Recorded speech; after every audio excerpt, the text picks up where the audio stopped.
G'day guys, Mike with the Outer Circle, and today's episode we're going to look at a video that I made back on November the 3rd, 2022, with predictions for what would happen in 2023. And I thought I had got them all right, and then in revisiting the video, I actually got two of them wrong. So, first one to begin with, 1 minute and 44 approximately into the video, I predicted that 40k would get its 10th edition in the middle of 2023. I think by that time rumours were swirling anyway, but hey, I made the prediction and yep, came to pass. I definitely believe 10th edition 40k middle of next year. Why? Because they always try and do a mid-year big system release. We've been through Sigma, we've been through Heresy, we've been through Middle-earth, so really 40k is the only thing left to do. And also, when we look at 40k, we're starting to see a slowdown in what's actually being looked after in the big named old factions, okay? You're not seeing another Codex Space Marines around the horizon.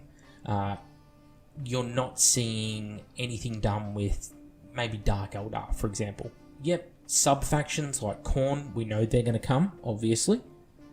Maybe for Christmas, I don't know. Maybe early next year, I don't know. But for a big mid-year release, 10th edition 40k. And also, it's the hit the reset button for them. They know the game is a mess currently. But they will hit the reset button, things will calm down for 5 minutes, and it'll probably become a mess again later because that's the way they operate. At 3 minutes and 30 into the video, I began talking about the Primarchs, and specifically at 4 minutes and 44 through to 5.5 minutes into the video, I was talking about which Primarch I think would return next, and when, and why. And I was bang on the money with the Lion. It came down to a 3-horse race between the Lion, Russ, and Rogel Dawn. Lion was my pick due to the better setup, and the fact that Rogel Dawn is being positioned more as sort of the Heresy's Primarch of choice. So that gives us essentially Russ, Lion, and Rogel. Out of those three, Lim and Russ, he's up there, but they haven't set it up in any way in the books yet, so I'll discount him. Rogel Dawn, they've pushed the Imperial Fist a bit too hard lately, so I think it's a bit of a stretch and it hasn't been well set up. So then we get to Lionel Johnson. So Lionel Johnson, we hear he's fully healed on the rock. We've been introduced to Cypher coming back to 40k. We've got the Lion Sword in play, although it is still broken. We know that the Fallen are getting more involved in the galaxy. I would say that's where the money lies. We also know that Luther has escaped from captivity. So potentially Lion and Luther, but I would put good money on it being the Lion next year. So, Lion to usher in 10th edition 40k. Then we went into what would happen with Forge World in 2023 and Games Workshop and their web store, where I predicted that they would be rolled into one another sometime during the year, which of course is exactly what happened. And I go on to talk about that 5 minutes 40 through 6 minutes 40 in the video. Then we get over to Forge World, and my thought process with Forge World is, here you have two competing companies. Forge World doing whatever the hell they do these days, because it's not producing quantities of miniatures, it's producing a certain quality of miniature, and mostly it's just upgrade sets, right?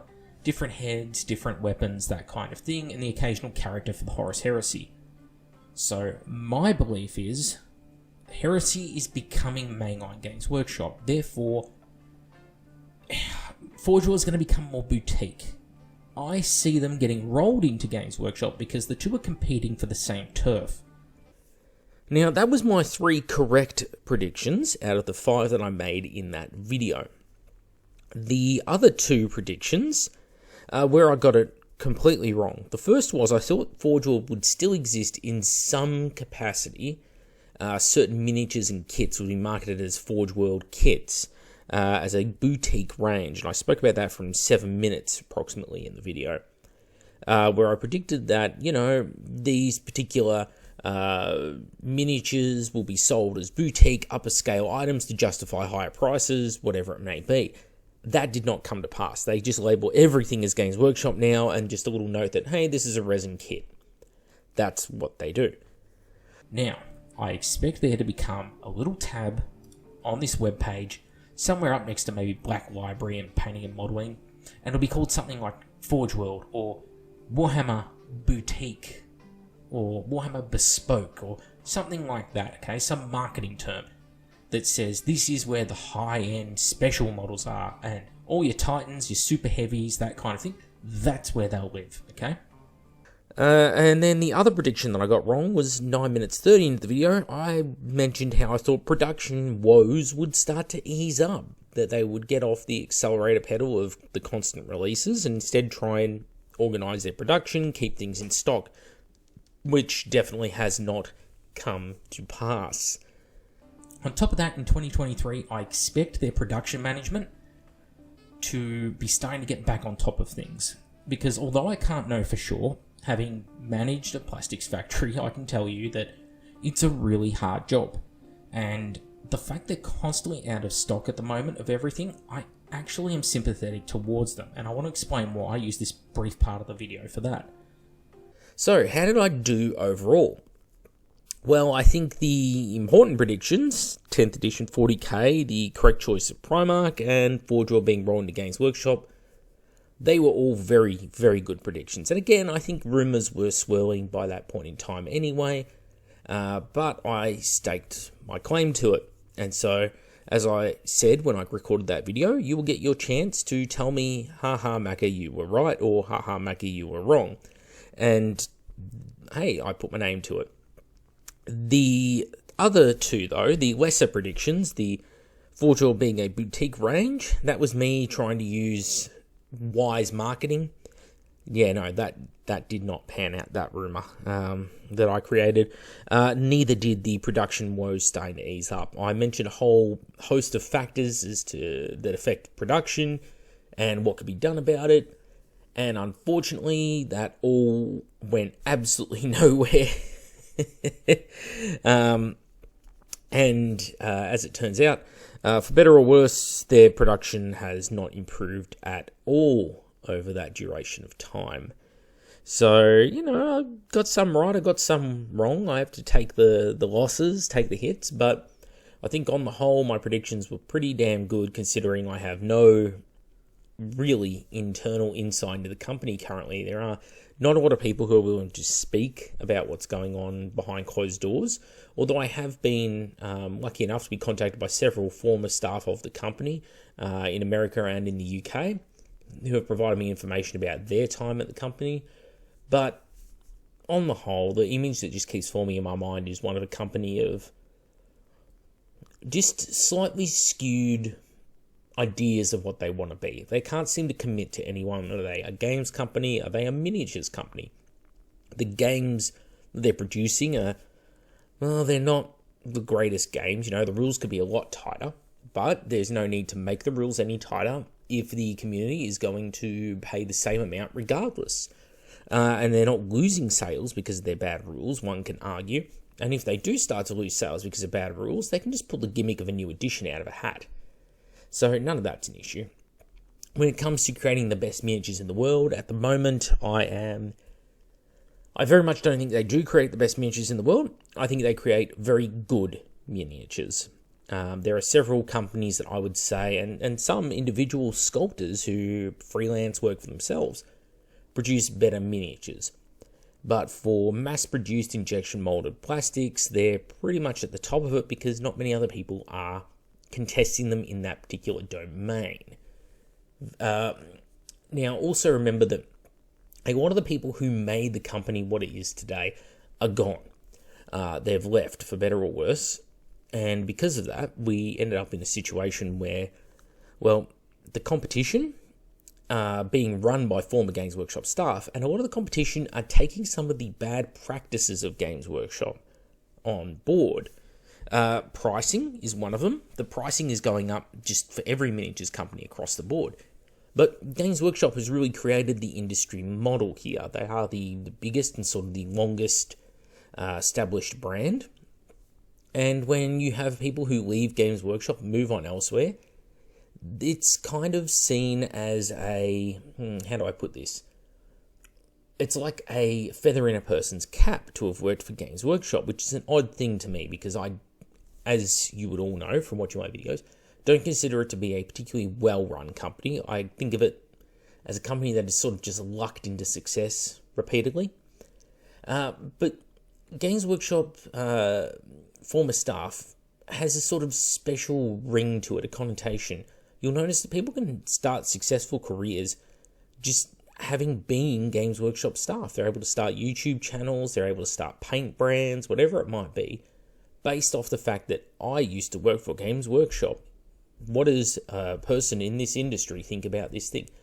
And very, very interesting thought process going on there, because this is not to detract from anyone's efforts or the work that they've put into growing their careers, but Games Workshop is not exactly hiring the best and brightest anymore. The people who were the sort of best and brightest, they've gone off to establish companies like Mantic or other games of that ilk, or at least get involved in other games companies and grow successful brands.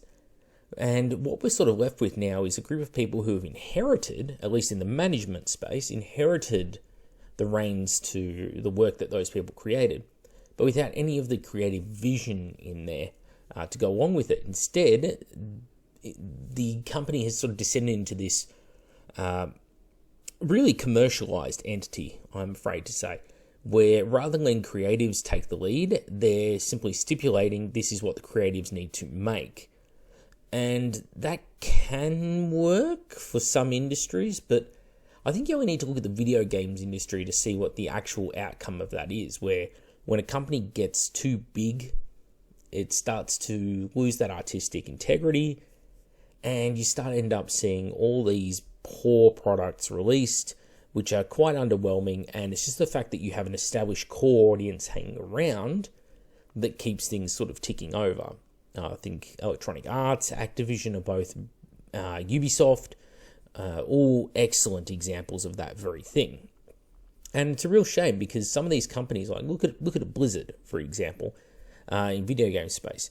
No one's going to argue that like Warcraft 2, Warcraft 3, StarCraft 1, StarCraft 2, Diablo 1, Diablo 2, World of Warcraft are all not incredibly successful intellectual properties. But then once they start commercializing from sort of World of Warcraft slash probably the Diablo 3 era onwards, the more and more commercial the company gets, the more the artistic integrity goes, the worse the products are that we received. And it's not that there's not polish in there, it's not that things can't look good, it's not that games can't be engaging, but there's no one who can say that Diablo 3 or Diablo 4 stand up to Diablo 2. There is no one who can say, or at least, you know what, I'll rephrase that. There are probably 3 or 4 people out of the 7 billion on the planet who will say that Diablo 3 and 4 are better than Diablo 2. There are probably some people who will say that Diablo Immortal is better than Diablo 2.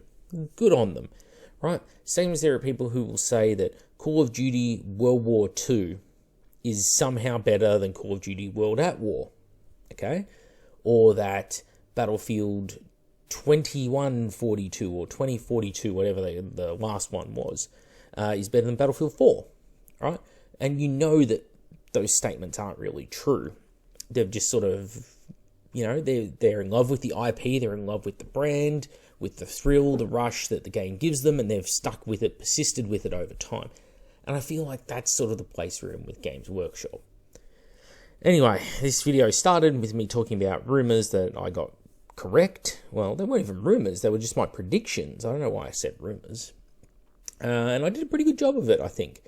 So, for all the lack of insider knowledge that I have, I don't have a Valrak inside line or anything like that. I just have my noggin. I have years of experience in manufacturing up my sleeve, and I've been playing Games Workshop games since the early 1990s.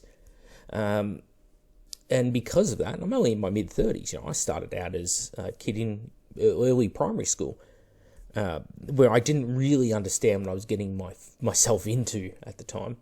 But I'm able to make pretty accurate predictions based on that. And yet, I will still be met with a rain of people saying, oh, you're just salty. Well, my predictions pan out more often than not, so there's something to be said, I think, for a healthy dose of salt.